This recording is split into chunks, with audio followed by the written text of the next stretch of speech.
Ja mul on siia lavale hea meel kutsuda meie ringrajasõitja Hannes Soomer, kes on Austraaliast kaugelt maalt tagasi jõudnud. Ja Hannesega saame natukene rääkida siis ka tema algavast hooajast. Hannes, see hooaeg on tegelikult nüüd juba alanud Austraalias. Sõidad siis supersporti klassis MM-il ja läks kuidas? Algus oli vist väga palju tõotav. Tere jah. Hooaeg algus oli tõesti palju tõotav, et tegime väga hea töö kogu testide ja nädalavahetusega ja lihtsalt sõidus üks viga oli see, mis kogu selle töö nagu nulli tegi. Ehk panid pikali? Jah, võib nii öelda küll. Kõik te ise terve ja rohkem mitte midagi? Ise terve, jätkata ei saanud, aga ise terve jah. Sul vist oli nii, et sa jõudsid siin Austraaliasse, et päris nagu võrdne see seis ei olnud, et teised olid jõudnud testida ka juba, et sul seda jäi palju vähemaks? Jah, kuna nüüd tulid reeglitest, tulid uuendused selleks aastaks, siis meie see nagu elektroonika, uued osad meie mootorrattale jõudsid jaanuari keskpaigas. Ehk siis oli aega reaalselt 3 nädalat, et ehitada kõik mootorrattad, stendida, kõik varuosa pakk kokku panna, et mootorrattad said valmis 2 päeva enne seda, kui need Austraaliasse saadeti. Ühtegi Euroopa testi ei jõudnud teha, viimased varuosad jõudsid postiga Austraaliasse. Kvalifikatsiooni 10. koht, kõige selle kõrval ikkagi oli tõeline õnnestumine. Oli õnnestumine, et see testides, meil oli üks insener Hollandist, kes siis tuli sellest ettevõttest, kes need mootorrattad ette valmistab, TNK-test, kes eelmine aasta töötas Red Bull Hondas superbikeidega. Et tema oli väga suur abi, tänu temale tegelikult me saime nii kiiresti need kalibreeritud seades, et kuna on võidusõidu ajuga tegemist, siis ei ole see, et sa paned pistikud kokku ja mootorratas töötab. Et seal on ikkagi täiesti nullist oli vaja teha ja nii palju, kui stendis sai ära teha, aga mingi asi on ikkagi, mida saab ainult rajal teha. Milline see hooaeg välja näeb, et nüüd sa Austraalias oled ära käinud, kui palju etappe, kui palju neist Euroopas, kui palju Euroopast väljas? 12 etappi on veel ees, 3 on Euroopast väljas, 9 on siis Euroopas. Esmaspäeval lähme ära Taisse, peale seda hakkab Euroopa hooaeg ja siis aasta lõpus jälle hakkavad kauged võistlused. See Tai rada vist on päris uus rada, et MotoGP klassid on seal juba sõitnud või on see mingi vanem rada?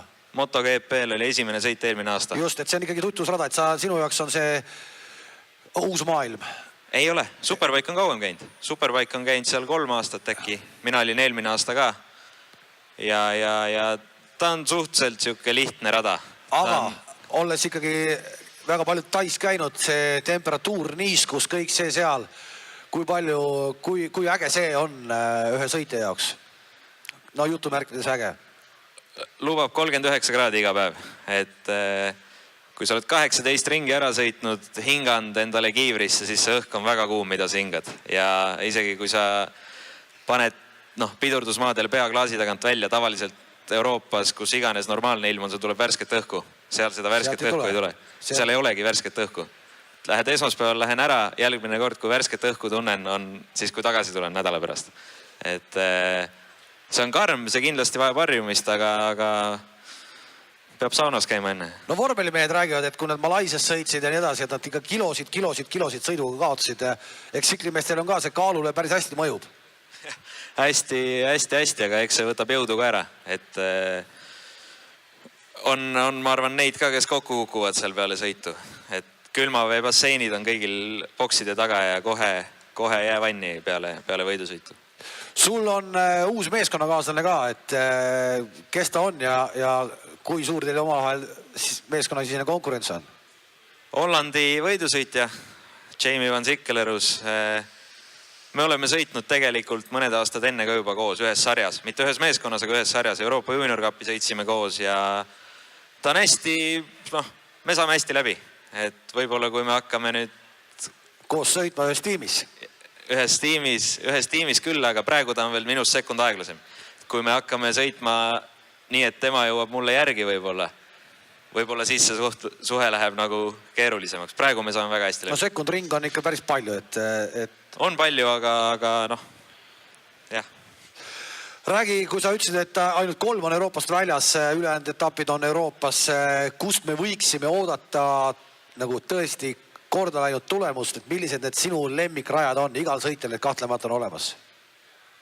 Lemmikradu sõita on palju, aga läbi aastate on olnud üks rada, kus oli minu esimene poodium, minu esimene võit Euroopa tasemel.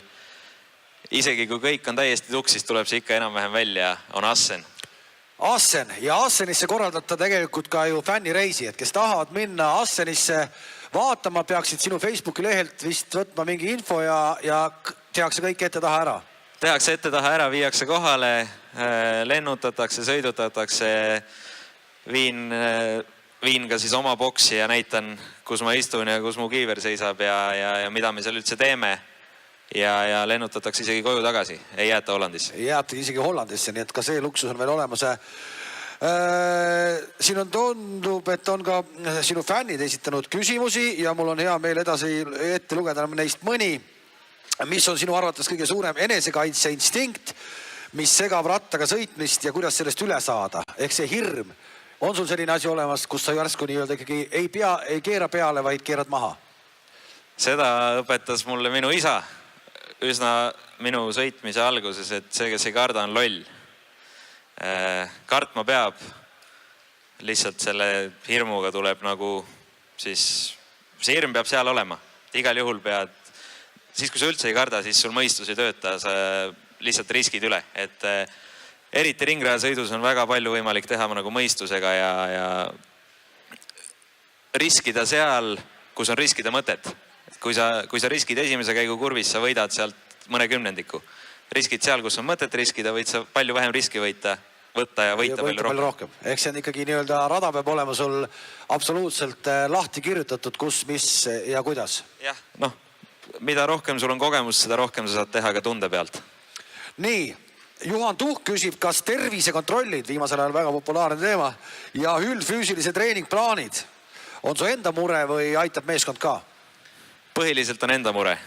Meil on ka meeskonnas üks inimene, kes aitab meil siis, kes jälgib omalt poolt, et kui sa üldse ise ei tegele sellega, siis ta aitab sind nii toitumise poole pealt nõu anda kui treening poole pealt.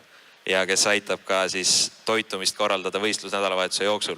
Aga kogu talv ja kogu põhitreening on ikkagi minu enda asi.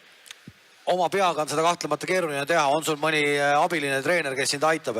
Mina treenin Tallinna Jahtklubi purjetajatega, kus siis on ka minuga koos treenivad näiteks Henri ja Juuso Roihu, kes on siis treenivad olümpia jaoks. Olümpiaks valmistuvad, jah. Et nii tugevate meestega on väga keeruline koos trenni teha, aga on ka hea, et üksteist nagu üksteiselt õppida ja üksteist siis konkurents on ikkagi edasi viiv jõud.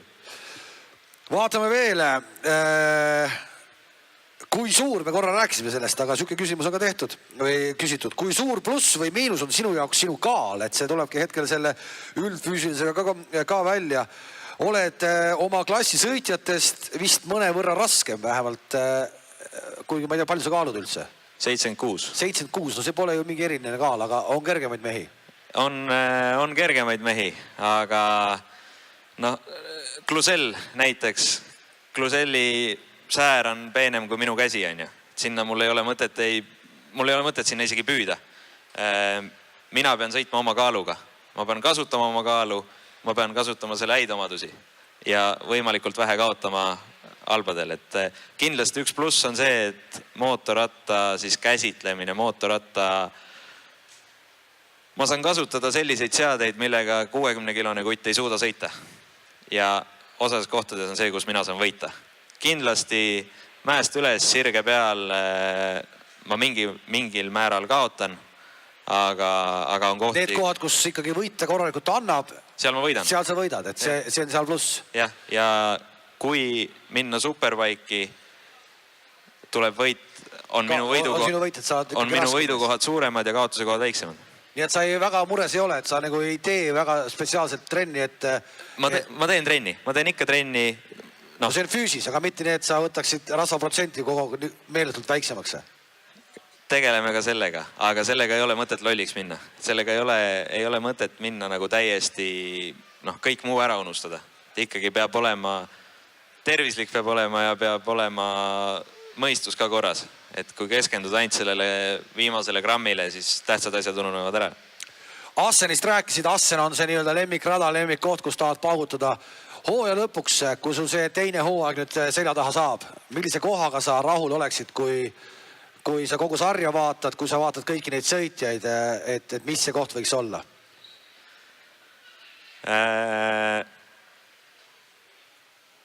Selline stabiilne tulemus võiks olla seal esikümne esimeses pooles. Esikümne esimeses pooles? No seal 5. piirimail. Näiteks Austraalia näide võtta, mis kõige rohkem ajas ennast nagu närvi peale võidusõitu. Oligi see, et selleks, et olla kohad 4, 5, 6, ei oleks pidanud tegema mitte midagi ennast ületavalt. Barbera oli kas 4. või 5. äkki, kumbki neist. Ja Barbera oli minust aeglasem, nagu siis võidusõidu ringi ajaga, võidusõidu kiirusega. Selleks ei oleks pidanud tegema mitte midagi nagu ennast ületavalt nahast välja pugema, et seal olla. Aga lihtsalt enda kärsitus, enda loll viga oli see, mis selle nagu ära võttis. See ei ole sulle esimest korda karjääri? Ei ole esimest korda, aga see on... Ma olen tähele pannud ka, et minu isal on selliseid asju oma karjääri jooksul juhtunud. Võib-olla see on sealt poolt kuidagi kaasa tulnud. Jõuame selle juurde, et äkki oleks vaja mingi psühholoog korra ikkagi võtta. Oled mõelnud selle peale? Ei ole mõelnud, kuna tavaliselt on see olnud minu tugevam külg. Et ma arvan, et see jääb mulle nüüd päris pikaks ajaks meelde. Aga sa jää põdema seda, et see uus sõit ja see läib meelest ära? Et see pigem on minu mure olnud see, et ma olen esimestel ringidel liiga rahulik, kaotan liiga palju. Ja see oli siis ka see, miks ma nii piiri peal proovisin sõita ja proovisin seal olla nagu võimalikult palju võita esimeste ringide jooksul. Esimese või Eestis sõitmas sind tänamusel aastal näeb, ei näe? Mõnel etapil kindlasti näeb. Kõikidel etappidel ei näe. Üks, kuhu ma kindlasti ei lähe, on Riia.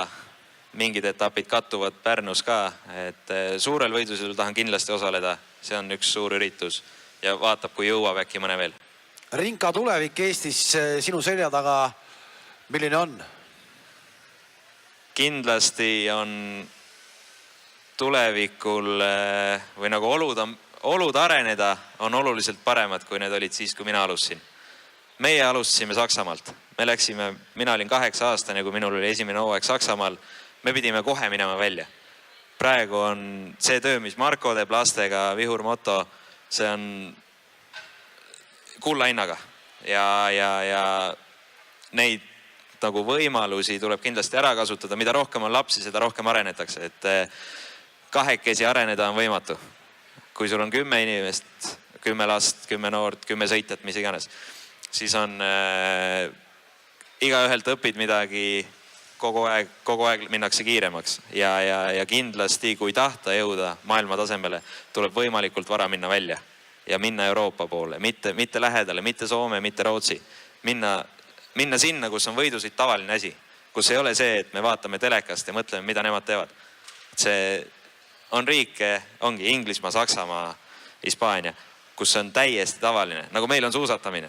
Just, nagu meil on suusatamine. Hannes, aitäh sulle. Asseni etapp on siis 12-15 aprilli, et sinna ei ole palju jäänud ja sealt peaks tulema siis poodiumi koht.